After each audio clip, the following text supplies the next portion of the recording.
de novo, eu vou falar, a ideia aqui é falar sobre microserviços, containers, vou usar uma metáfora de Star Wars e vou tentar contar nessa história aqui, né, como é que a gente chegou nessa ideia de gerenciadores de containers, de OpenShift.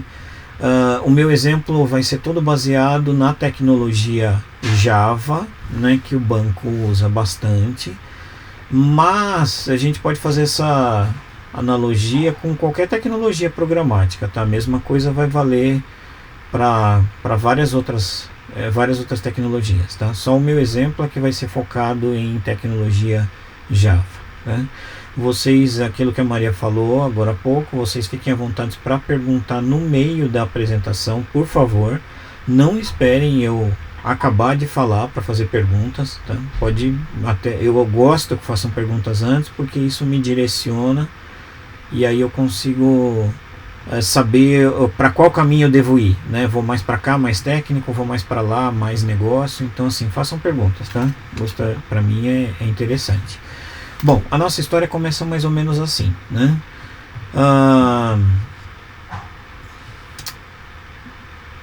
A nossa história começa mais ou menos assim. A gente, as aplicações foram sendo construídas, ou melhor, a tecnologia Java, ela foi construída com base em um conjunto de tecnologias. Quem se lembra dos servidores de aplicação, né? Eu trabalhei com o WebSphere 1.0, né? Ele era um plugin no Apache que só suportava Servlet. Naquela época só existia Servlet.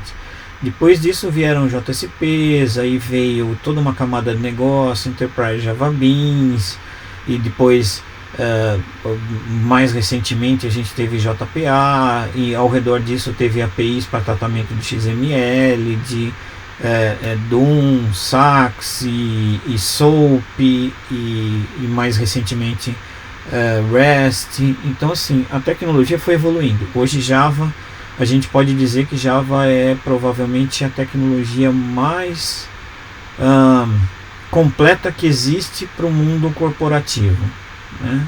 Só que isso aí causou alguns impactos, né? Java ficou muito grande, né? Java ficou grande, os servidores ficaram grandes, né? Você pega uma instalação de WebSphere, por exemplo, Application Server, ele sozinho ocupa em disco 1.5, 1.6 GB de espaço em disco, né? É muito grande, né?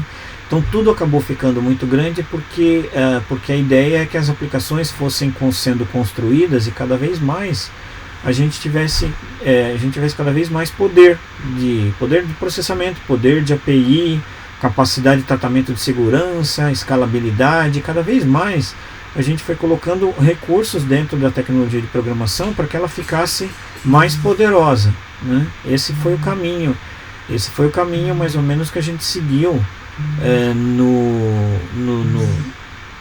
desenvolvimento, na evolução da tecnologia Java. Só que isso criou pra gente uma imensa estrela da morte, né? Porque é tudo muito grande, né? Então você pega, por exemplo, uma instalação de WebSphere tradicional. Primeiro, é impossível levar a instalação de um diretório para outro, ou melhor, deixa eu refrasear isso, porque eu sei que não é impossível. É difícil você mover uma instalação de um diretório para outro, porque todos os arquivos de configuração, eles têm ali, estão presos ao diretório onde ele está instalado. Eu não consigo. Eu também não consigo levar de uma máquina para outra, né? Porque muda o IP, muda tudo isso. Então assim, os servidores, eles foram feitos para serem coisas mais ou menos estáticas, né? Eles funcionam mais ou menos como a estrela da morte ali, que é grande e é normalmente feita para rodar em um local específico, aquele local que você escolheu no momento da instalação. Depois disso ele vai ficar para sempre mais ou menos naquele canto ali, tá? Só que o problema é que a gente não tem só uma estrela da morte, né? E vocês aí, eu acho que podem falar isso mais do que qualquer outra empresa, né? Porque eu me lembro lá de um número alguns anos atrás que eu quase caí de costas, né? Na época acho que tinha mais de 1.500 servidores, instâncias de servidores WebSphere, e eu acho que faz tempo isso, tá? Faz algum tempinho que eu não vou aí no Bradesco, então deve ter mais que isso certamente hoje, tá? Deve ter passado, certamente tem mais de 2.000. Então assim, a gente tem 2.000 estrelas da morte ali, né? São muito grandes. Isso tem um consumo, impacto em tudo, consumo de CPU, consumo de memória, o gerenciamento disso é muito mais complexo, né? Os ambientes são grandes, né? Tudo isso tende a tomar muito espaço. E não tem como ser de uma forma diferente, porque a gente precisa de alta disponibilidade, né? Eu não posso rodar tudo dentro de um servidor de aplicações. Eu tenho que ter vários servidores de aplicação escalando aquela aplicação. Se caso eu queira dar manutenção, eu tiro um desses servidores e deixo alguns outros em execução para manter o throughput ali dos clientes, né? E depois que eu dei manutenção, levanto de novo esse, tiro o outro. Eu tenho que ficar brincando ali com os servidores, garantindo uma integridade durante a execução das aplicações, tá? Isso é uma coisa que é complexa. E como é que a gente resolve isso, né? Bom, eu vou usar uma outra metáfora. A gente vai ter que sair um pouquinho de Star Wars, porque é de um filme que eu gosto bastante, talvez algum de vocês já tenham visto, que é o filme Perdido em Marte, né, com o Matt Damon. Eu não sei se vocês lembram daquele filme. Quem não assistiu, eu sempre faço comparações e metáforas e sempre levo para alguma coisa relacionada a um filme ou alguma coisa desse tipo, tá? Eu não sei se vocês viram o filme, mas ele tem ele fica preso em Marte, né? Na verdade, eles acham que ele morreu devido a uma tempestade. E aí os outros astronautas todos começam a voltar para a Terra, só que ele não morreu, ele está ali preso, o traje dele foi perfurado e ele vive durante 1 ano e meio sozinho em Marte tentando sobreviver, né? É um filme bem legal, sugiro muito que vocês assistam, quem não assistiu. Só que na nossa discussão, no momento em que ele vai sair do planeta, ele faz uma coisa... Deixa eu parar para não atrapalhar o meu som. Eu não sei se vocês lembram exatamente o que ele fez para sair de Marte, mas essencialmente ele pegou uma nave espacial que estava jogada de uma outra viagem que havia sido feita, só que essa nave espacial ela tinha pouco combustível, né? Não ia dar para ele sair da órbita de Marte. E por que ele ia sair da órbita? Porque os amigos astronautas dele voltaram com uma nave espacial gigante para pegar ele. Só que a nave não podia descer em Marte. Então o que ele fez, né? Ele lembrou que tinha uma nave espacial jogada e foi até ela. Só que essa nave tinha pouco combustível. Então o que eles fizeram essencialmente? Eles arrancaram tudo quanto é pedaço que eles podiam arrancar da nave espacial, né? Eles arrancaram o nariz da nave, né? Eles arrancaram... deixa eu ver se eu pego uma... Eles arrancaram o nariz da nave, eles arrancaram todos os equipamentos, a maioria dos equipamentos eletrônicos. A nave foi controlada por controle remoto, né? E por que eles fizeram isso? Para tentar fazer a nave ficar leve, porque se ela ficasse leve o suficiente, ele conseguiria subir em órbita de Marte, e daí vinham os amigos dele e pegavam ele ali para ele poder voltar para a Terra, né? Então essa é a ideia do filme, Perdido em Marte. Olha só, ele está saindo da nave espacial para tentar chegar lá na outra nave, né? A gente vai fazer mais ou menos a mesma coisa com containers, né?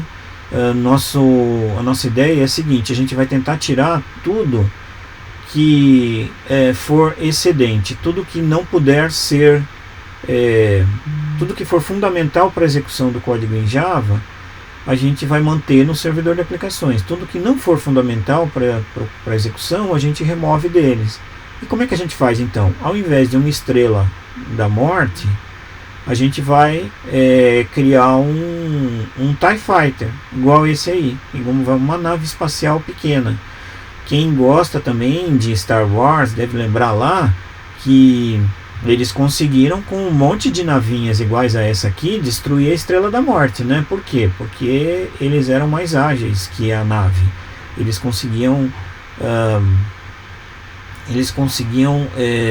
mais rapidamente chegar em algum ponto, eles se desviavam mais rapidamente, então era muito mais fácil, ágil para eles do que foi para a Estrela da Morte, embora a Estrela da Morte tenha sido mais rápida, né? E a gente vai, na verdade, criar vários desses aqui, né?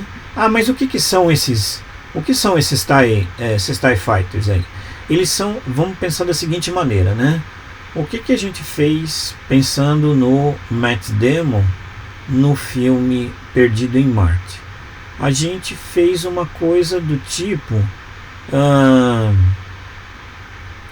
tirar todo o excedente. A primeira coisa que a gente vai fazer então é pegar todo o excedente que tem dentro de um sistema operacional e retirar dele, né? E isso é o que a gente chama de containers hoje em dia, né? O que é um container, né? Container essencialmente é um processo em execução dentro de um sistema operacional. Me perdoe, estou sendo assim, eu não estou sendo purista, né? Assim, tão preciso em relação a isso, mas até que o que eu estou falando tem uma certa fidelidade, é bem verdadeiro, né? O que eles fizeram nos containers é o seguinte: eles transformaram processos em processos isolados executando dentro de um sistema operacional. Deixa eu tornar isso mais claro ainda, né? Uma VMware, o que você coloca dentro de uma VMware é todo o sistema operacional, todo o disco, né? O espaço em disco está dentro da VMware, todas as bibliotecas, todos os pacotes do sistema operacional, tudo fica dentro de uma VMware, e é por isso que uma VMware ocupa alguma coisa em torno de a menor VMware que eu já vi até hoje, para ser bem sincero para vocês, foi 20 GB, tá? Eu nunca vi uma VMware menor do que 20 GB, mas é muito comum você encontrar VMwares de 40 GB, 60 GB. Por quê? Dentro dela tem tudo. Então nós vamos fazer mais ou menos o que o Matt Damon fez. E se a gente tirar tudo que está dentro da VMware e levar para fora, da VMware, deixa comum, né?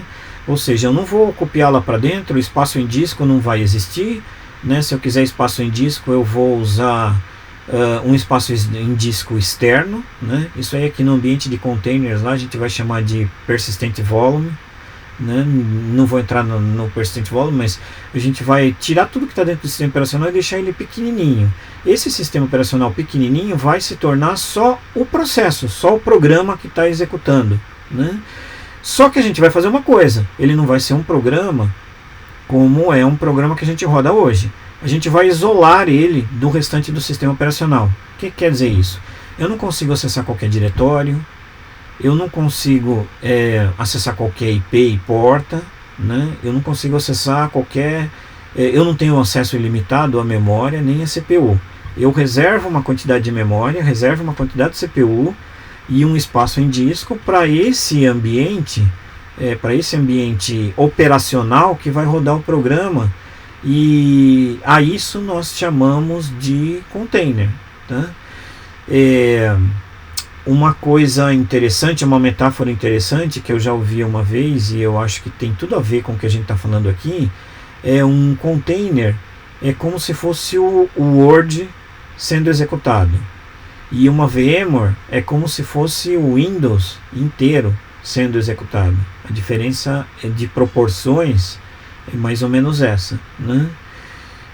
Só que a gente vai fazer uma outra coisa. Joia, vamos reduzir o sistema operacional, vamos transformá-lo em uma coisa pequenininha para que ele possa ser mais facilmente manuseado, né?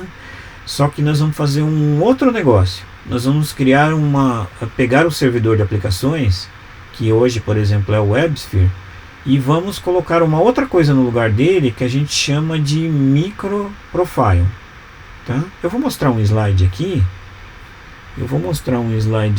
Que é interessante. É o seguinte, ó. Esse eu na verdade eu não abri, mas eu vou abrir. Microprofile.io. Microprofile, o que é microprofile, né? Microprofile é uma iniciativa open source do projeto Eclipse, né? Que a ideia dele é criar um servidor minimamente disponível para executar só APIs que são necessárias para um ambiente de microserviços, né? Esses quadradinhos que vocês estão vendo aqui são os quadradinhos que rodam dentro de um microprofile, né? Na verdade eu estou vendo isso aqui muda, tá? Isso aqui ele vai mudando ao longo do tempo. Eles vão decidindo que tem que colocar mais uma coisa, eles põem. Eles vão decidindo que tem que remover alguma coisa, eles removem. Mas basicamente ele tem, se vocês olharem aqui, ele basicamente tem suporte a JAX RS e a JSON, né? Porque o JAX RS é em cima de JSON, e uma ou outra API para fazer algum tipo de configuração. E a IBM tem o Liberty, que é um servidor de aplicações que já segue a especificação de microprofile. Só que deixa eu explicar isso de uma maneira diferente, tá? O Liberty surgiu antes do microprofile, tá? Quando foi lançado o Liberty, não existia ainda a especificação de microprofile. Então assim, vamos sumarizar aqui para ver se está todo mundo entendendo no mesmo ponto, né? Enquanto que o JVE foi no caminho de cada vez criar servidores maiores com mais recursos, o microprofile foi no sentido contrário, de criar servidores menores com menos recursos, só com a capacidade de executar um microserviço, né? Só com a capacidade de suportar REST e JSON, né, dentro de um servidor. Por que o Liberty então se encaixa nessa categoria? Porque o Liberty, quando foi criado, desde o primeiro momento, ele foi criado para ser dinâmico. O que quer dizer isso, né? Quando eu entrar nas demonstrações, vocês vão ver isso em mais detalhe, tá? Mas ele permite que você carregue dinamicamente recursos na memória e descarregue quando eles não são mais necessários. Deixa eu tentar tornar isso mais claro ainda. Num WebSphere tradicional, quando você levanta o WebSphere, ele levanta todos os motores que tem lá dentro, né? Ele levanta um motor de servlet, ele levanta um motor de Enterprise Java Bean, o compilador de páginas JSP, ele levanta o processador de JAX RS, de JAX WS, tudo isso vai levantando. Então assim, porque ele parte da premissa de que caso você precise, está lá rodando. Caso você não precise, paciência, mas ele ficou lá disponível para ser executado. No caso do Liberty, ele funciona de uma forma diferente. Você configura cada peça para ser carregada ou não de uma forma mais ou menos dinâmica. Então, por exemplo, se você quiser usar servlet no seu servidor de aplicações, você espeta uma feature, né? A gente chama isso de feature, né? Servlet lá dentro, e ele sai suportando, ele carrega dinamicamente a feature de servlet para a memória e começa a processar, tá? Outro exemplo, né? Se você precisa de Enterprise Java Bean, você coloca a feature EDB, né? E essa feature EDB, ela vai ser carregada na memória e daí ele passa a funcionar com aquilo ali. E quando você também, o contrário também é verdadeiro. Se você não precisar mais de um Enterprise Java Bean ou de um servlet, você vai lá e remove o recurso de feature e ele desaparece do servidor e desocupa inclusive a área de memória, ou seja, ele foi construído desde o início, o Liberty foi construído desde o início para que ele pudesse suportar um servidor de aplicações dinâmico. Então, criar um microprofile com o Liberty é simplesmente selecionar as features que estão marcadas em laranjinha aqui, e a gente tem um microprofile com o Liberty, mesmo que ele não tenha sido criado para isso. Então, voltando no nosso slide aqui, a gente reduziu o sistema operacional, porque a gente arrancou todos os pedaços dele, deixou só o processo. A gente reduziu o servidor de aplicações, porque a gente pegou um servidor WebSphere tradicional e arrancou todo quanto é pedaço dele, só deixou o que é necessário para ele rodar. E a gente vai fazer, eu não sei se vocês concordam, mas já que a gente fez isso com o sistema operacional e fez isso com o servidor de aplicações, também faz sentido fazer isso com a nossa aplicação. Vamos pegar a nossa aplicação e quebrar ela em pedaços bem pequenos que podem ser reaproveitáveis. Isso é o que a gente chama de microserviços. Qual foi o objetivo de a gente fazer todo esse movimento? Agilidade. É fazer com que eu tenha um TIE Fighter, que eu consiga fazer com que ele rode mais rapidamente, se mova mais rapidamente de um local para outro, né? E consiga mais rapidamente criar novas instâncias dele, o que eu não conseguiria fazer quando a gente tinha uma VMware com um WebSphere tradicional dentro dele. Tá ok? Tudo tranquilo, gente? Ninguém tem pergunta para fazer? Vocês podem perguntar, tá? Eu não vou saber responder muita coisa sobre Star Wars, mas eu posso responder alguma coisa sobre Liberty, talvez, e o WebSphere, né? Eu tenho uma pergunta. Opa! Da Cíntia, acabou de chegar. Oi, Cíntia. Então, deixo as regras de negócio no Java e ele com os parâmetros de conexão? Então, o Java, o que a gente chama de microprofile, ele tirou tudo que era excedente de peso. Eu já vou responder, tá? Eu sei que eu não estou respondendo ainda a sua pergunta, mas eu já vou responder. A gente tirou tudo que era excedente de peso dele. Então, por exemplo, tudo que era parte de gestão, né, balanceamento de carga, mecanismos de segurança, né, proteção de senha, criptografia, todas essas coisas a gente resolveu mover isso para fora, tá? Para um negócio que a gente vai ver daqui a pouquinho, que é o ambiente de containers. E a gente só deixou dentro do microprofile as APIs necessárias para processar uma regra de negócio. Aí eu não sei se eu respondo a sua pergunta, Cíntia, mas assim, a gente deixou dentro de um microserviço uma unidade de processamento de algo que é relevante para a corporação. Esse algo pode ser um processamento de um débito, talvez, né, de um débito em conta corrente, pode ser talvez um investimento em fundos, né? Talvez um investimento em fundos vire um microserviço, é uma unidade de processamento, tá? Isso pode ser uma discussão que a gente pode ter depois que a gente acabar a apresentação aqui, que é bem interessante, é a seguinte, é a questão de granularidade, né? Qual é o tamanho? Que tamanho que a gente deixou ali dentro, né?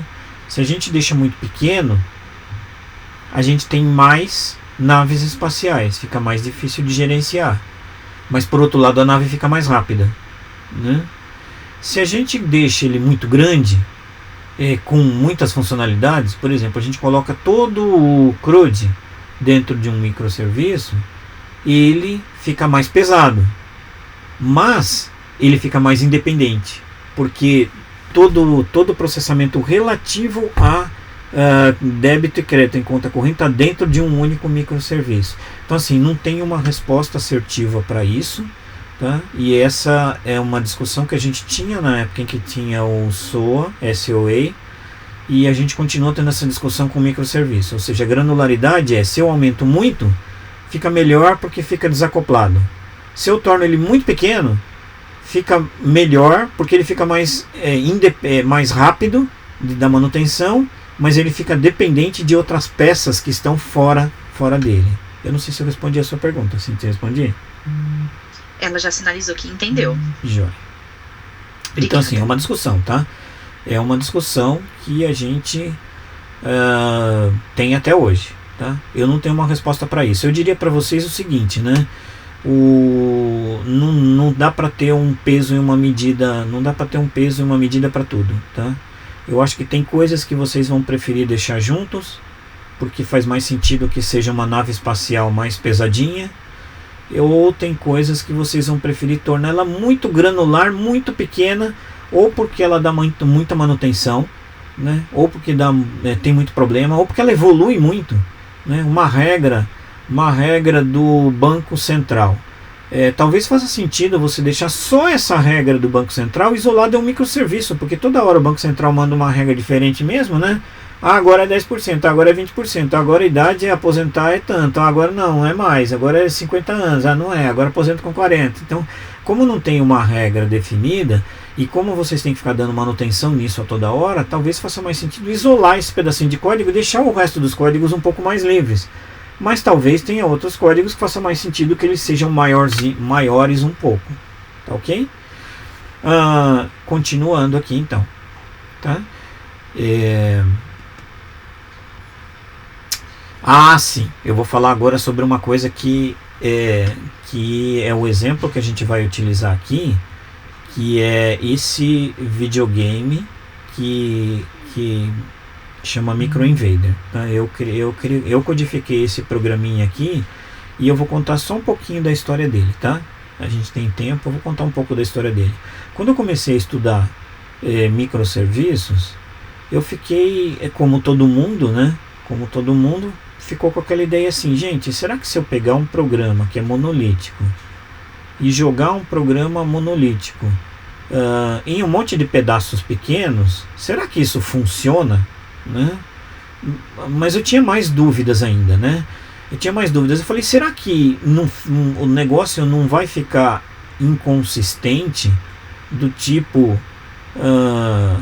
eu clico num botão e ele está tentando fazer alguma coisa, mas enquanto isso outro pedaço da tela me mostra outra coisa que não tem nada a ver? Será que não vai ficar para o usuário dar aquela sensação de que tem um monte de peças desconectadas num ambiente de microserviços? Hoje a gente já sabe a resposta para isso, tá? Mas naquela época que a gente começou a estudar, a gente não sabia. Aí o que veio na minha cabeça é o seguinte, eu falei, bom, então vamos fazer o seguinte, né?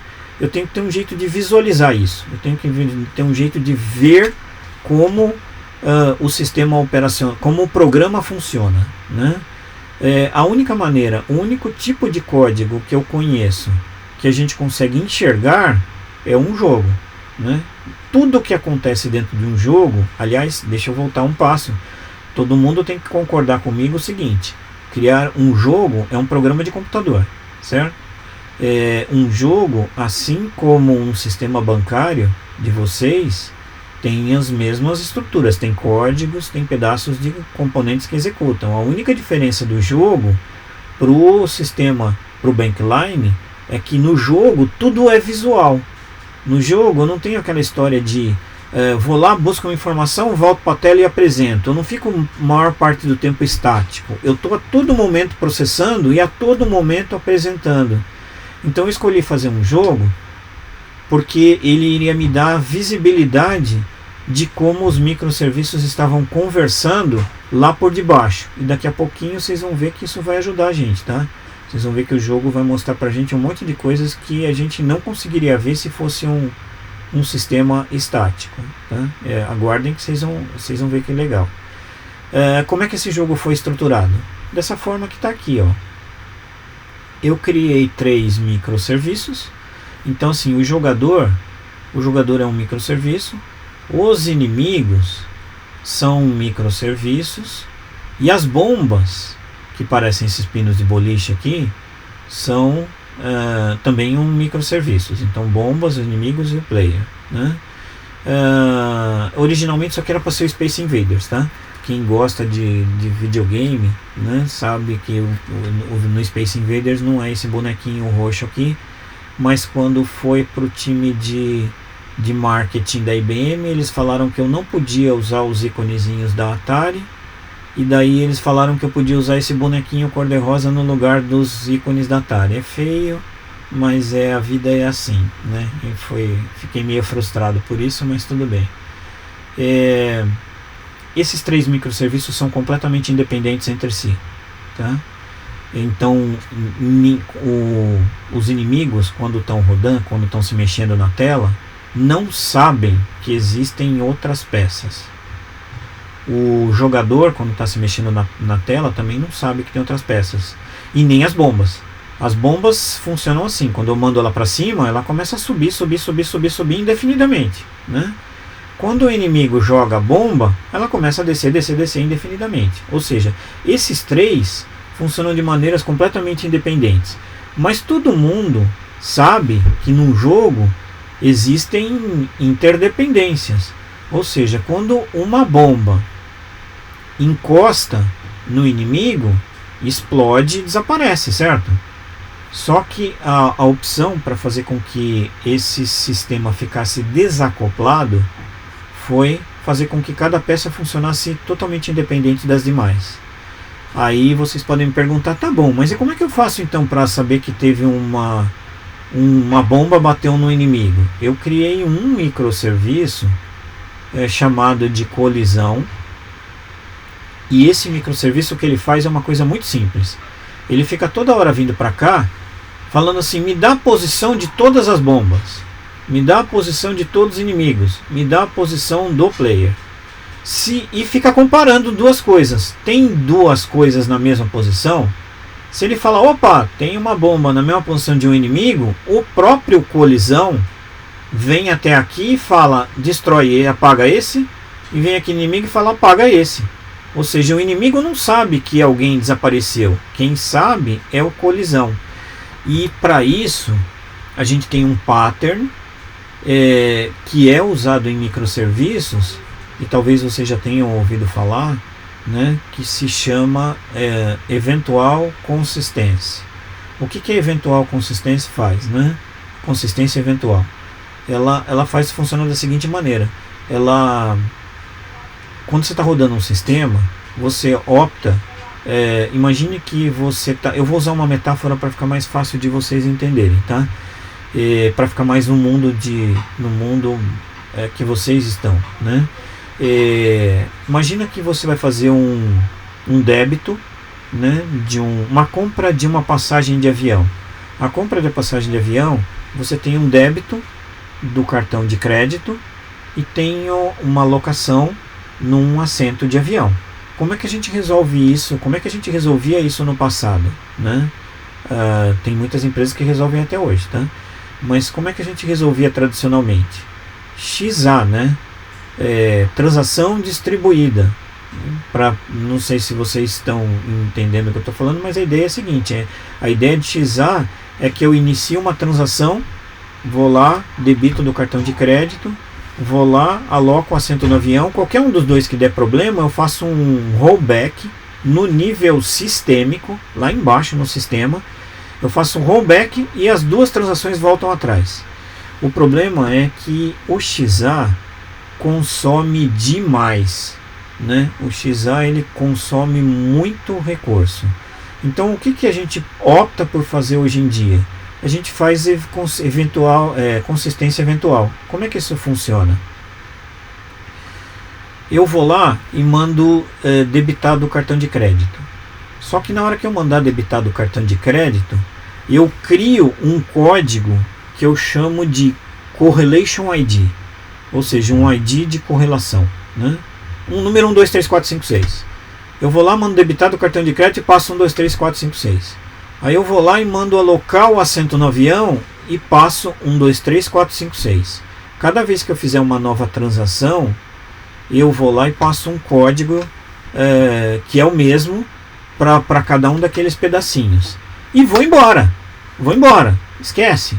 Foi para outra. Acredito, eu tenho fé de que a transação foi processada. Ah, mas e se não for processada? Bom, aí é que entra a eventual consistência, né? A gente coloca um trator, né, como se fosse um garbage collector, navegando por todas as transações que aconteceram e vendo, escuta, eu tenho aqui um débito que é 1, 2, 3, 4, 5, 6. Tem a alocação de um assento de avião 1, 2, 3, 4, 5, 6? Ah, tenho. Perfeito, esquece. Ah, não tenho. Opa, deu um erro. Ou a eventual consistência vai lá e tenta novamente alocar o assento do avião, ou a eventual consistência vai lá e faz o estorno do valor do cartão de crédito. Qualquer um dos dois, o importante é que eu tenha consistência. Eu não posso ter 1, 2, 3, 4, 5, 6 aqui e não ter do lado de cá. Isso é o que o eventual consistência faz. E isso fez com que a gente precisasse menos de transações XA e fizesse com que os serviços ficassem mais independentes. Então, na verdade, o que a gente está fazendo aqui no Colisão é exatamente criar uma consistência eventual. Nós estamos fazendo o seguinte: bomba se move, inimigo se move. Se os dois ocuparem a mesma posição, opa, deu um erro na consistência eventual, venho do lado de cá e apago os dois para que o sistema continue consistente. Tá?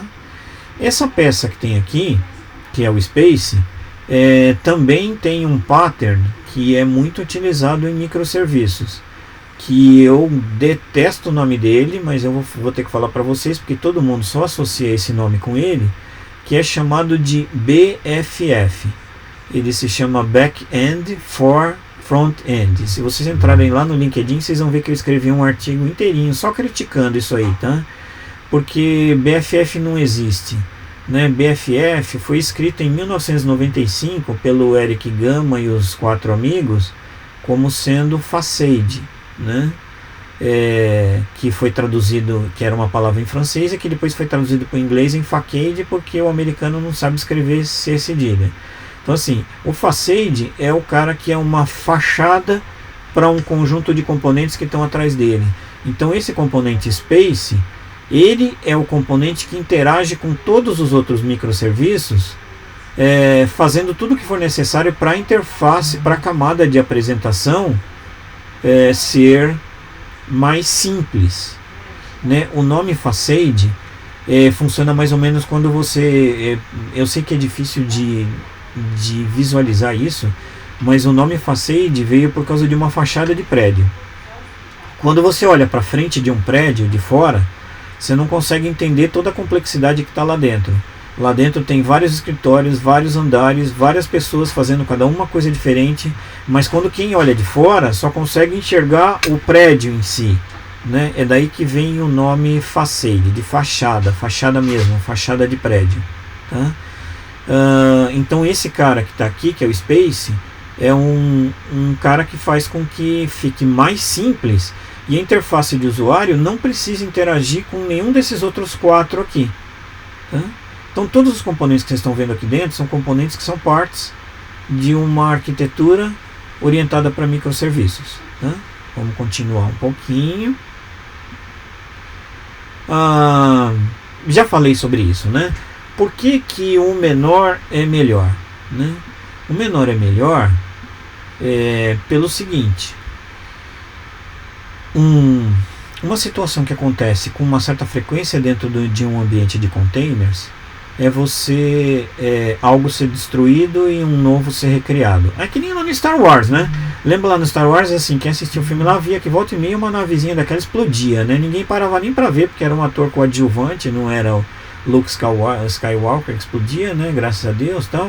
Mas assim, alguém explodia do lado de lá. Ou seja, aqui é mais ou menos a mesma coisa. Cada vez que você cria um container, ele ele pode explodir. Ou ele vai explodir porque acabou a memória, ou ele vai explodir porque acabou o CPU, ou porque não teve espaço no persistent volume para gravar alguma coisa e ele capotou, certo? E existe uma entidade por trás dele, que é o ambiente de containers, que está a todo momento vendo o que está quebrado e reconstruindo novamente o que tiver destruído. Uma maneira de fazer isso é se a gente ao invés de guardar a imagem inteira do container, a gente recrie novamente o container a partir do zero. Então, para isso a gente pode fazer o seguinte, né? A gente guarda todos os códigos fontes da nossa aplicação, que são poucos, né? Se você olhar os códigos fontes de uma aplicação, um Java, por exemplo, são os arquivos .java. Se eu juntar todos os arquivos .java, dá 10K, talvez 20K, não sei. E aí eu uso uma tecnologia que constrói a minha aplicação a partir de uma esteira de desenvolvimento, né? E da mesma maneira, eu guardo um arquivinho que é o nosso Dockerfile, que eu uso para construir a imagem do container. E aí eu pego tudo que eu construí com o Maven e jogo para dentro do container para criar um novo container final. Só que a diferença é a seguinte: eu guardo tudo que é necessário para construir a aplicação dentro de 1.3 mega. É um número fictício, tá? Não se prendam tanto a esse número. Pode ser maior, pode ser menor. Mas o container final vai ter 600 mega. Então eu consigo rapidamente, com pouco espaço em disco, guardar tudo que é necessário para que o container final tenha sido construído. Isso é o que a gente chama de esteira de desenvolvimento, né? Isso é o que um Jenkins, por exemplo, faz, ou que uma esteira de desenvolvimento qualquer, que seja Urban Code, Jenkins ou Git CI/CD, faz para construir a minha aplicação. Ou seja, a todo momento eu posso estar construindo a imagem para economizar espaço para levar de uma máquina para outra. Mas na prática as imagens de container são tão pequenas que eu nem preciso ficar fazendo esse processo aqui o tempo todo, tá? Eu posso guardar a própria imagem e definitivamente recriar a imagem a partir do container final. É o que a gente acaba fazendo com maior frequência, né? A gente usa a esteira para construir o primeiro bloquinho, o primeiro container, e dali em diante eu saio copiando o container para o ambiente de homologação, de produção e por aí vai, para que tudo fique mais consistente. Sem perguntas até agora, gente? Estou falando bastante. Por enquanto, sem perguntas. Tá bom. Então vamos continuar um pouco mais, né? Acho que esse é um momento de a gente mostrar, então, parar de falar um pouco e mostrar uma coisa legal, né? Então vamos mostrar isso, vamos mostrar algumas dessas coisas que a gente está falando aí, tá? Eu vou apagar, eu vou dar um clear na tela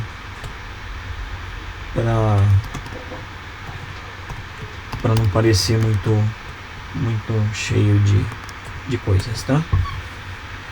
Olha só, a primeira coisa que eu vou mostrar para vocês é a seguinte, é uma primeira demonstração, é essa história toda, tá?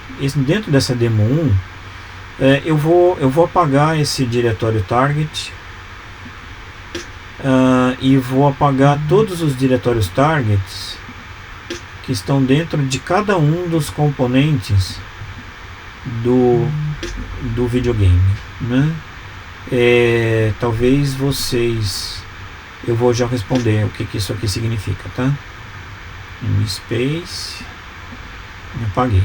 Então na verdade eu deixei assim, eu deixei como esse desenho aqui atrás, eu deixei só os códigos fonte dentro da aplicação e o Dockerfile, né? Então deixei o Dockerfile, deixei o arquivo POM do Maven, né? E deixei os códigos fontes. Tudo que não foi isso foi jogado fora, tá? Eu não tenho Liberty Profile dentro desse diretório, tá? Deixa eu deixar isso mais claro, né?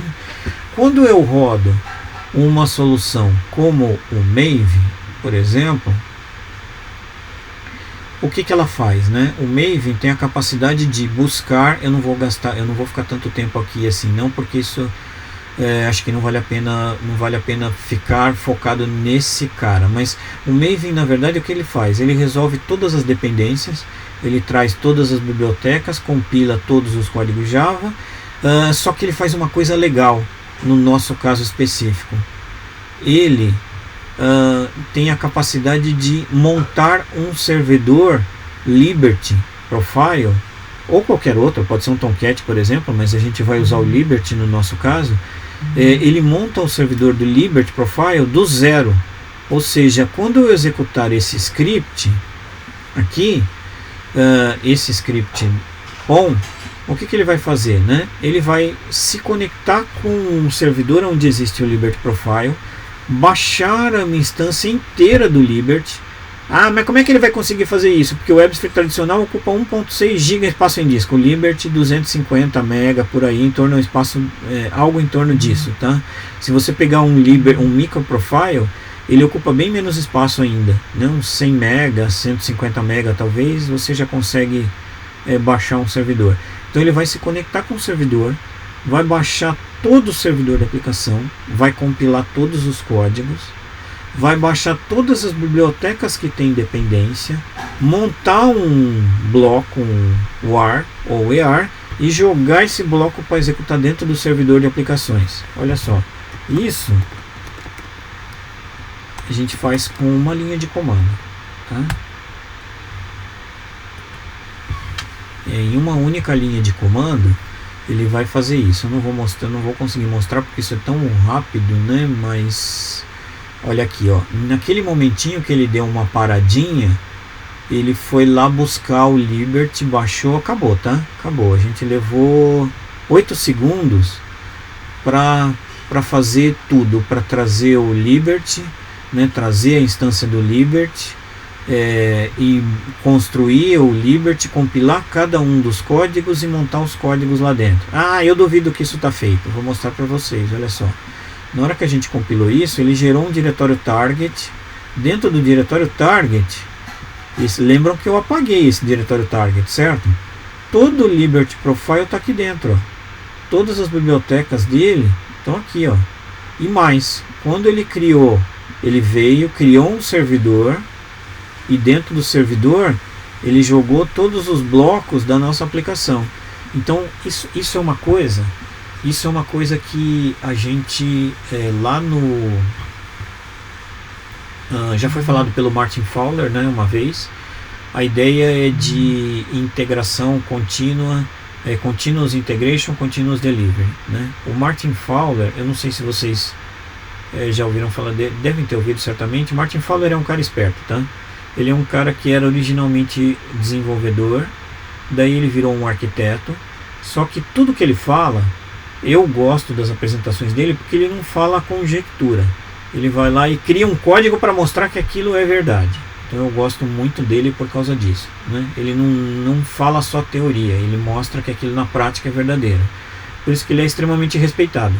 O Martin Fowler, lá atrás, uns 6 anos, talvez 7 anos atrás, não lembro exatamente a data, ele falou que você deveria, em qualquer processo de desenvolvimento, a qualquer momento, eu deveria ser capaz de apertar um único botão e todo o processo necessário para construir a aplicação até o final deveria ser feito de uma forma automatizada. Olha o que ele falou, gente. Presta atenção. Ele falou um negócio assim. Ele falou: eu tenho que ser capaz de apertar o Enter. Na hora que eu mudei uma linha de código, eu tenho que ser capaz de apertar o Enter, salvar esse código. Esse código tem que ir para um repositório. Esse repositório tem que ser chamado por uma esteira, compilar, buildar, gerar imagem, colocar a imagem no ambiente de containers, rodar o container, levantar e colocar em execução em uma única clicada. Hoje, quando ele falou isso há 8 anos atrás, sei lá, não sei quantos anos, né? 8, 9 anos, alguma coisa entre 7 e 10 anos atrás, não existia tecnologia para fazer isso completamente. Hoje a gente consegue fazer tudo o que ele falou exatamente do jeito que ele falou. Então eu consigo apertar um único botão e fazer todo o build do processo. Eu posso não querer fazer, aí é uma outra decisão, né? O banco pode falar assim: eu não quero fazer esse processo de uma vez só, porque eu quero ter um processo de aprovação. Eu quero que um gestor aprove sair de homologação para produção ou sair de teste para homologação. Mas se eu quiser, eu tenho a capacidade de construir alguma coisa que faça tudo isso de uma maneira completamente automatizada, tá? Que é o que a gente fez aqui nesse momento. Continuando então, tá? O que é o Liberty Profile, né? O Liberty Profile é um servidor, já falei para vocês, é um servidor muito pequeno e que você consegue carregar todos os blocos dele de uma maneira dinâmica, né? Deixa eu mostrar eu não vou gastar um grande esforço nisso, mas olha só esse pedacinho aqui, ó, né? Esse é o arquivo de configuração do Liberty Profile, né? O que eu faço? Eu coloco features, né? Uma feature é um bloco isolado de código que vai ser carregado ou descarregado dinamicamente. Se eu rodar o Liberty Profile, ele vai carregar esses 5 features aqui. Se eu vier aqui e comentar essa feature e mandar salvar, com o servidor em execução, ele vai tirar essa feature da memória. Vai desaparecer, vai desocupar a área de memória que ocupa o servlet. Se eu descomentar o código e mandar salvar de novo, ele vai carregar novamente o servlet para a memória. E ele faz a mesma coisa com cada um dos bloquinhos que existe dentro desse arquivo server.xml, tá? Inclusive coisas que não são feature. Então, se eu vier aqui e remover esse HTTP endpoint, ele para de escutar na porta que tiver configurada, deve ser 9080. Se eu descomentar, ele passa a escutar de novo a porta. Ou seja, todas as features do Liberty podem ser carregadas ou descarregadas dinamicamente. Então isso é muito legal, porque você consegue fazer um microprofile de uma maneira. A gente consegue fazer aquele TIE Fighter que a gente mostrou ali 2, 3 slides para trás, de uma maneira muito mais fácil do que a gente conseguiria fazer se fosse um servidor tradicional. Além disso, ele não tem nenhuma presilha com diretório, tá? Se eu pegar esse diretório WLP e levar para a máquina que eu quiser, para o lugar que eu quiser, ele continua funcionando. Ou seja, eu não tenho dependência com diretórios do sistema operacional. Isso é uma característica também interessante do Liberty. Bom, por que eu acho que isso aqui já deve estar bastante entendido, né? Mas por que é interessante eu ter uma coisa muito pequena? A gente vem falando de multi-cloud, né? Cada vez mais a gente fala de multi-cloud. Quer dizer o seguinte, eu tenho que ter a capacidade de rodar alguma coisa na Amazon, mas depois eu quero mover da Amazon para a IBM, ou vice-versa, né? Eu coloquei aqui no sentido de Amazon para IBM, porque é o que eu acho que vocês deveriam fazer, porque senão alguém vai cortar meus 2 braços, mas pode ser uma decisão corporativa ter algumas coisas rodando na IBM, outras coisas rodando na Amazon, ou até coisas rodando na Azure, né? Se eu tenho esse bloco muito pequeno e contido dentro de tecnologias que são comuns, Docker, Maven, né, dentro de containers, eu consigo muito mais rapidamente levar qualquer coisa de uma cloud para outra e vice-versa em momentos de crise, né? Imagina que a Amazon está rodando e por alguma razão caiu, né? Aí você fala assim, nossa, acabou, todo o meu sistema capotou. É muito rápido você gastar minutos talvez para reconstruir aquele sistema inteiro numa outra cloud que esteja funcionando, né? E aqui eu vou ser politicamente correto, tá? O provedor que nunca caiu, que atire a primeira pedra, tá? Todos os provedores que existem caíram em algum ponto da história. A IBM já caiu, a Amazon já capotou, né? O Google já capotou e a Azure já capotou em um dado momento, tá? Então todos têm alguma indisponibilidade. E se você mantém os seus ambientes dentro de containers e preferencialmente dentro de várias clouds, você acaba ficando mais resguardado, no sentido de que se uma delas cair, né, se caiu a IBM, você tem naquele momento a Amazon segurando as pontas, mas se a Amazon cair, a IBM está segurando as pontas.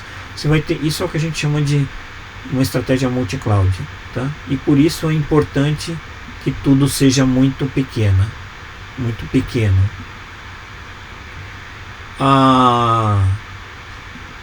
Tudo bem? Até aqui tudo tranquilo. A ideia é a gente recriar a partir de arquivos muito simples, mas eu acho que de verdade é o seguinte, eu acho que todo mundo está com vontade mesmo de ver o videogame funcionar, porque eu acho que ninguém acredita que vai funcionar o negócio e que quando eu rodar o programa vai ser uma coisa tão torta que vai parecer que não serve para fazer qualquer tipo de programa. Então eu vou fazer o seguinte, eu vou rodar, tá? Eu vou rodar o programa do lado de cá e aí aproveito e depois eu já faço um outro experimento interessante com vocês. Para eu rodar esse programa, eu já buildei, né? Aí eu vou levantar o servidor de aplicações.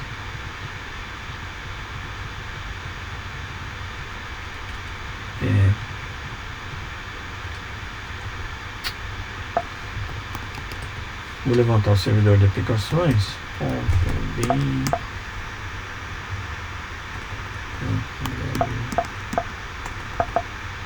Peraí que eu não sei onde eu tô, tá? Ah, sim. CD target. CD WP. Ponto server. Start. Micro. Invader. Aqui tem uma coisa legal, ó. Deixa eu falar uma coisa, tá? Quando eu dei o build, talvez alguém pergunte para mim, escuta, Glauco, por que quando você fez esse processo de buildar tudo, você já não tomou a liberdade de levantar o servidor de aplicações? Se você entrar lá no arquivo Maven, depois vocês vão ter o link, esse jogo pode ser baixado, vocês vão ver que tá lá, tá? Eu originalmente fazia isso, eu já levantava direto o servidor e já entrava em execução. Depois, como durante as demonstrações, eu optei por não levantar o servidor, porque eu não queria que o jogo começasse a executar naquele momento. Mas a resposta essa linha que vocês estão vendo aqui é uma linha que pode ser colocada dentro da esteira de desenvolvimento sem problema nenhum. Tá? Ele está levantando o servidor nesse momento, e aqui entra uma coisa bem legal, né? Olha só, gente, levou 3 segundos, sei lá, 4 segundos para levantar o servidor. Vocês conseguem perceber um benefício do Liberty agora? Vocês trabalham com o WebSphere, né? Application Server, né? Quanto tempo demora para levantar um servidor WebSphere? 5 minutos, talvez? 10 minutos, se for um servidor muito parrudo, né? Ou seja, aqui a gente levou 3, 4 segundos mais ou menos para levantar o Liberty Profile, né? Tudo bem, alguém pode virar para mim e falar assim, mas o que o Liberty faz não é tudo, o WebSphere faz muito mais coisa que o Liberty não faz. Fantástico, mas assim, esse bloco pequeno que é o microserviço ficou muito ágil, né? E como que a gente vê então que isso está funcionando, né? Como é que a gente vê que o programa está em execução? Assim, olha.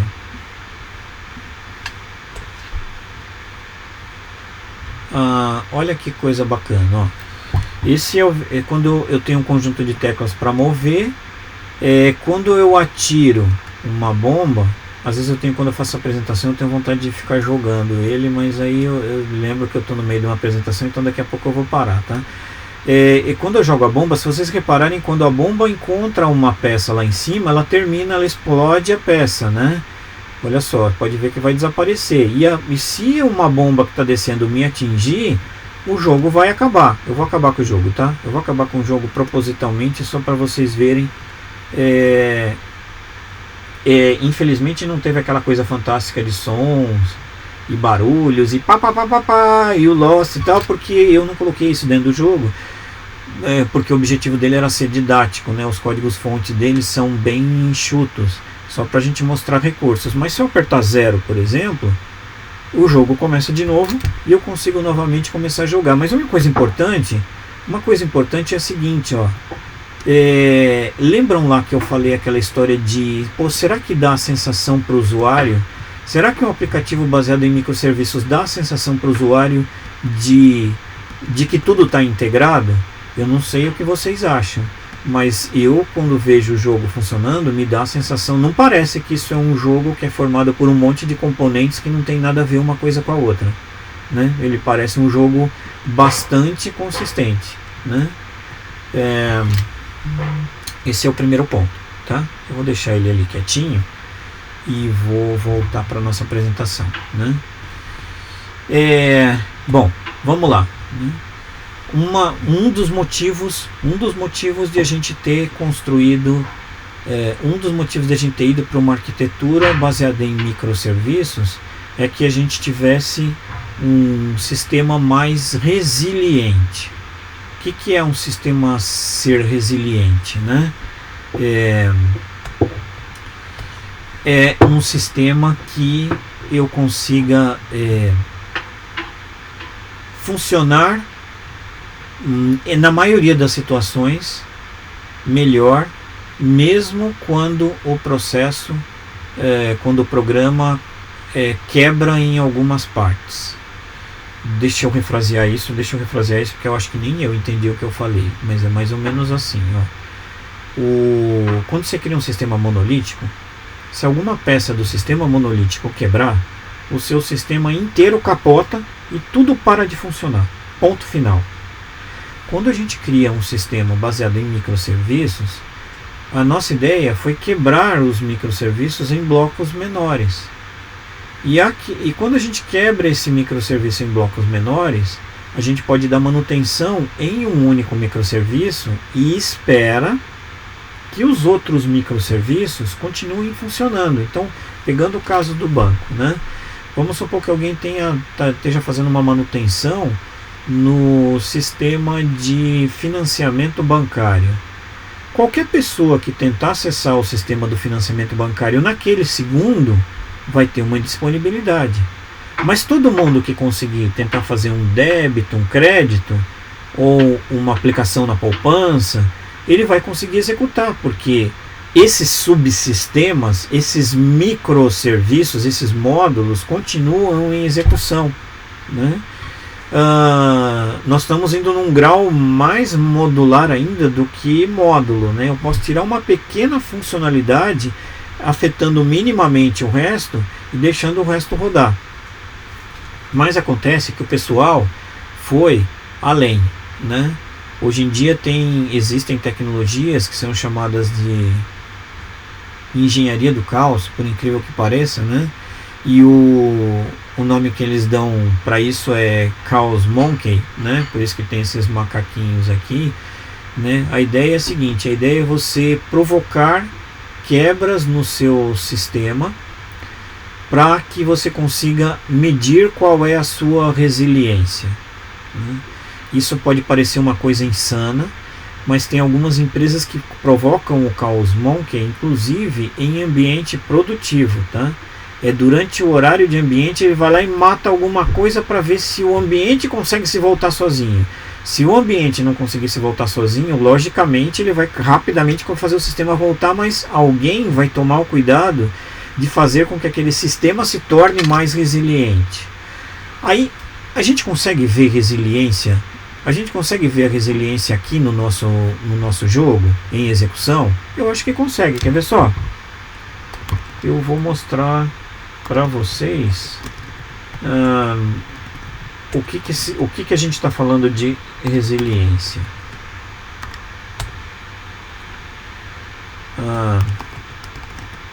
Assim.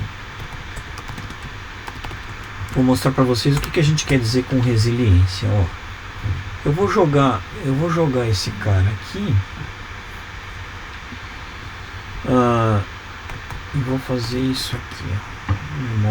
Eu já explico para vocês, tá?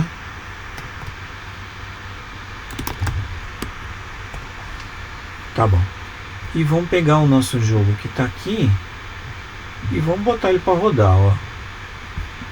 Vamos começar a jogar. Rodar o jogo. O que a gente está falando de resiliência? Tá tudo funcionando, né? Tem um monte de bombas lá, tá tudo do jeitinho que tinha que ser, perfeito. Eu vou vir aqui e vou fazer o seguinte, ó. Remove bomb. Opa. Desculpa, bomba falhou. Vou fazer isso de novo, peraí. Desculpa. Eu apertei chaveei entre as duas telas. Vamos lá. Store bomb. Tá, o sistema está aqui, né? Tá lá jogando bombas. Vou lá, vou dar um remove bomb.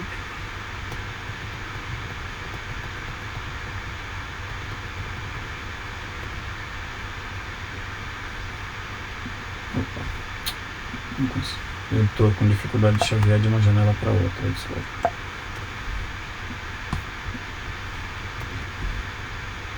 Olha, a bomba, o mecanismo de bombas. Sim, lógico. Muita calma nessa hora. Esse é aquele momento que vocês deliram, né? Esse é aquele momento que vocês deliram. Vocês falam assim, nada funcionou do que ele falou. Porque eu estava rodando o programa que estava em demo 1, né? E aí eu chaveei para demo 2. Então vamos fazer o seguinte: stop.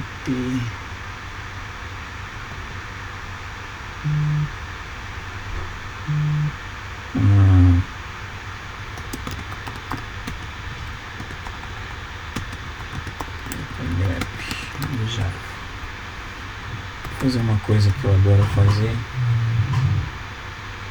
que é o seguinte: brincar de Deus.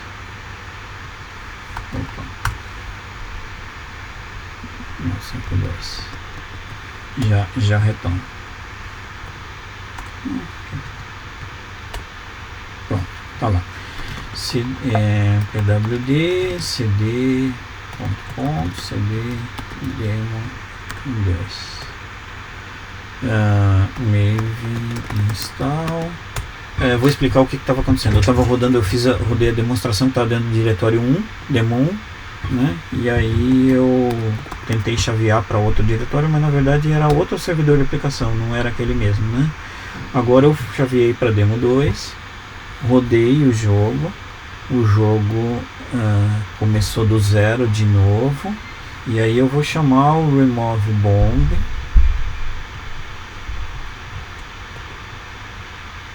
E tudo desapareceu, mas olha só que coisa bacana, ó. Vocês reparam uma coisa?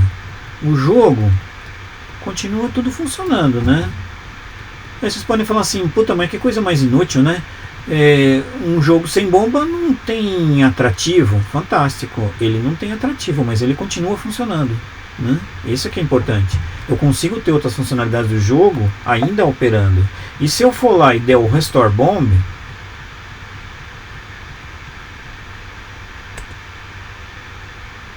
ele vai começar a jogar novamente as bombas. Olha, ele começou a jogar novamente as bombas. Eu não sei se vocês estão reparando, mas uma coisa engraçada aconteceu, né? E eu vou explicar para vocês. Ó, repara uma coisa. No momento em que eu chamei o remove bomb, tinha uma bomba mais ou menos nessa posição. Na hora que eu coloquei o restore bomb, ele perdeu o contexto e começou a lançar bombas como se fosse do zero. Isso é um problema que a gente tem que discutir, tá? Isso é um problema que a gente tem que discutir, ou seja, não basta eu remover o microserviço da execução e quando eu colocar novamente um microserviço em execução, ele começar do zero. Eu preciso armazenar o contexto. O que eu precisava ter feito? Eu precisava, na hora que eu mandei remover as bombas, eu tinha que guardar todas as posições das bombas na tela, para que na hora que eu colocasse novamente o serviço de bomba em execução, ele pegasse essa informação de onde as bombas estavam e colocasse na mesma posição na tela, para que eu não perdesse o contexto. Eu não fiz essa implementação quando eu fiz esse jogo, mas é importante que vocês saibam o seguinte: esta é exatamente a dificuldade, este é o tipo de dificuldade que você tem na hora que você constrói um sistema baseado em microserviços. O difícil não é pegar uma folha de papel e meter a tesoura em cada um dos bloquinhos que são componentes. O difícil é você criar um microserviço para que ele seja resiliente. Ou seja, o difícil é toda vez que o microserviço for sair, tomar o cuidado de guardar cada uma das coisas. Quando o serviço começar a executar, tomar o cuidado de trazer de volta cada uma das coisas. Esse é um princípio, inclusive, do 12 Factor, né? Eu não lembro lá qual que é o número do 12 Factor exatamente, mas ele tem um dos princípios do 12 Factor é exatamente isso. Você tem que terminar de uma maneira graciosa e você tem que começar de uma maneira rápida, o mais rápido que você puder. Então, assim, esse é o difícil. Isso tem que ser programado. Não existe nenhuma tecnologia que vocês encontraram no mercado pronta. Fala assim, eu vou colocar um circuit breaker. Não vai, o circuit breaker não vai salvar o contexto, né? O circuit breaker vai resolver um outro tipo de problema, que é esse aqui, ó, né? O circuit breaker.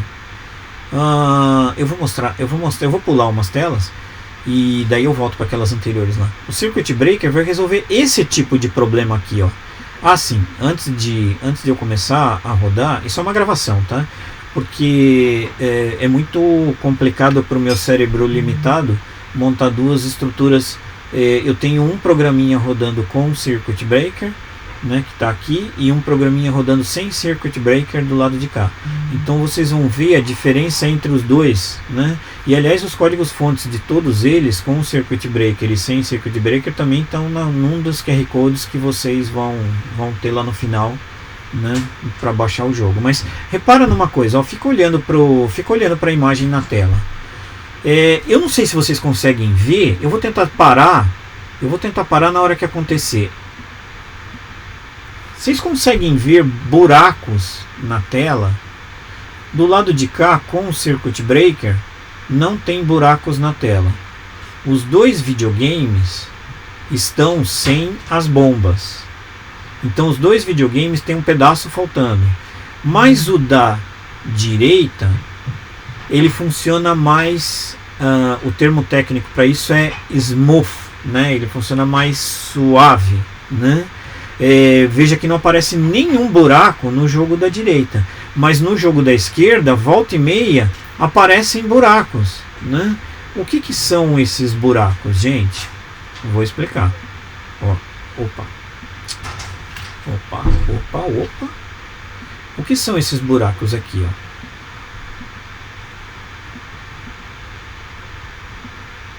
Agora que eu quero parar, parei. Não, agora que eu quero parar bem, ó.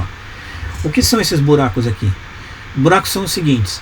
No momento em que ele foi conversar com o microserviço de bomba, o microserviço de bomba não estava no ar.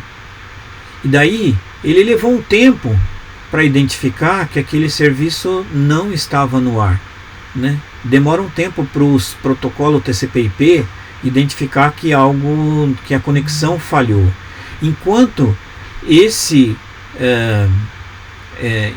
nesse período em que ele ficou tentando comunicar, todo o restante do sistema ficou travado momentaneamente por aqueles segundos, né? Eu não consegui processar o resto.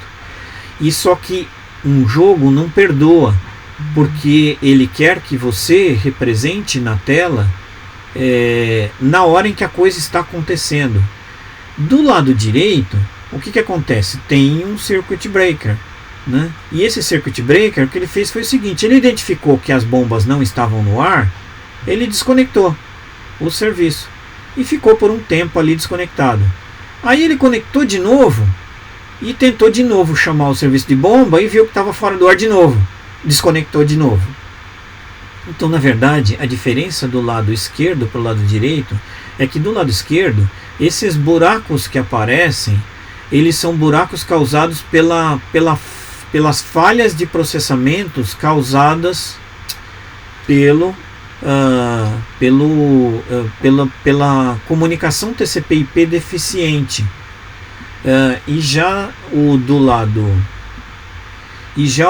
direito, ele não tem. Mas você percebe o seguinte: o que a gente resolveu? A gente resolveu o problema do smooth, né, de fazer ele ficar mais suave sob o ponto de vista do usuário final. Mas nós não resolvemos esse problema que eu mostrei aqui, de quando o jogo foi removida a bomba, e inserida novamente, guardar o contexto. Esse é outro problema que tem que ser resolvido. Ou seja, nós temos muitos problemas para resolver ou para endereçar em um sistema baseado em microserviços, para que a gente tenha um sistema mais resiliente. E só tem sentido a gente utilizar microserviços se a gente construir um sistema resiliente. Se toda vez que a gente tiver que parar um bloco do nosso sistema, eu tiver que parar o sistema inteiro, então era melhor eu continuar no modelo monolítico. Era melhor eu não ter ido para microserviços. Ou seja, o que eu estou tentando dizer para vocês só faz sentido que eu tenha um sistema baseado em microserviços se eu me preocupar em adotar boas práticas de programação que eu não vinha adotando anteriormente. Certo? É isso, tá? Deixa eu voltar aqui só para ver aqueles 2 slides que a gente perdeu. Ah, sim, que é a história dos desafios, né? Esses são os desafios que a gente tem, né? A gente tem alguns desafios, né? Um desafio, por exemplo, é que ele tem muito mais componentes do que originalmente ele tinha, né? Como é que eu gerencio isso, né? Outro problema é esse que eu acabei de comentar para vocês. Como que eu me recupero depois de falha, né? Mas ainda tem outros, tá? Tem outros desafios. Como é que eu controlo esses componentes de forma visual? Como é que eu compartilho informações entre componentes? Como é que eu faço os componentes escalarem? Como é que eu coloco mais TIE Fighters para combater a Estrela da Morte num determinado período de tempo? Todos esses caras, a maioria deles, eles podem ser endereçados por um ambiente gerenciador de containers, que pode ser um OpenShift, pode ser um Kubernetes, ok? Já mostrei a história do Circuit Breaker, né? Vou seguir adiante. Como é que a gente monta um ambiente que resolve esses problemas? Facinho, é bem fácil, né? Muito fácil, né? Apresentação PowerPoint aceita tudo, né? Eu preciso ter Docker porque o Docker é o sistema operacional enxuto. Aí o que eu faço? Eu coloco vários computadores rodando interfaces Docker. Mas na hora que eu faço isso, eu preciso ter um ambiente de gerenciamento. Eu preciso ter um manager, né? Esse manager vai estar gerenciando as outras máquinas que estão rodando Docker, né? Eu preciso também ter outras coisas. Eu preciso ter proxies internos nesse ambiente para controlar como a comunicação vai acontecer em cada um deles. Mas eu também preciso ter mais coisa. Eu preciso ter um repositório de códigos que eu consiga construir imagens mais rapidamente. Nós vamos chamar esse cara de Helm, tá? Ele mudou de nome ao longo do tempo, mas nós vamos chamar de Helm Chart. A gente precisa ter ferramentas que suportem mecanismos de segurança, de integridade. Eu preciso ter um repositório de dados, que é o meu etcd, e por aí vai, né? Eu preciso ter mecanismos que permitam eu coletar logs, como Prometheus, Elasticsearch, por aí vai, né? E na hora que a gente colocar todos esses componentes em execução, a gente vai provavelmente ter o que a gente chama hoje em dia de um ambiente de container. Ou seja, o Docker isolado não consegue gerenciar vários containers. Para gerenciamento de vários containers, você precisa de toda uma arquitetura que vai garantir a resiliência das instâncias de container que estão em execução. E esse cara é um Kubernetes ou um OpenShift. Ok? Eu estou chegando no finalzinho. Não vou falar sobre essa história de vendor lock-in, porque isso é uma coisa que tem mais a ver com marketing, essas histórias. Eu só vou falar, en passant, né? Como que eu faço? Bom, Glauco, você falou pra gente esse monte de problemas ou um monte de desafios que eu tenho quando eu vou para microserviços. Eu tenho que tomar cuidado com a resiliência, eu tenho que tomar cuidado de gravar um contexto e depois obter o contexto. Eu tenho que dividir o software em vários microserviços para tornar ele mais resiliente. Tem ferramentas que ajudam isso, tem algumas ferramentas que apoiam o processo de migração, mas que não fazem toda a atividade, tá? Uma das ferramentas que fazem isso, aqui vem aquela parte chata. Opa, apareceu alguma coisa para mim aqui. É a sondagem. Eu liberei para o pessoal conseguir responder. Pode ignorar. Ignorei, fechei aqui. Tem algumas ferramentas que ajudam. Nesse processo. Eu não vou entrar assim a fundo nisso, porque o meu objetivo era falar mais assim os desafios de um ambiente de microserviços. Mas eu vou comentar, né? A gente tem ferramentas, por exemplo, que elas olham para todas as versões de Java existentes, como todas as versões de Java EE, conforme elas foram evoluindo ao longo do tempo. Ela olha para tecnologias como Spring, por exemplo, e te dão um report do que a aplicação tem de errado. Uma dessas ferramentas, por exemplo, é o Transformation Advisor. E ele vai gerar umas telas mais ou menos assim.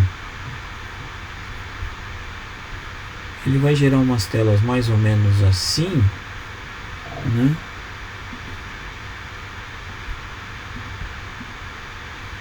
Onde você vai ter uma série de questões que você deveria endereçar dentro dos seus aplicativos para que eles fiquem um pouco mais resilientes.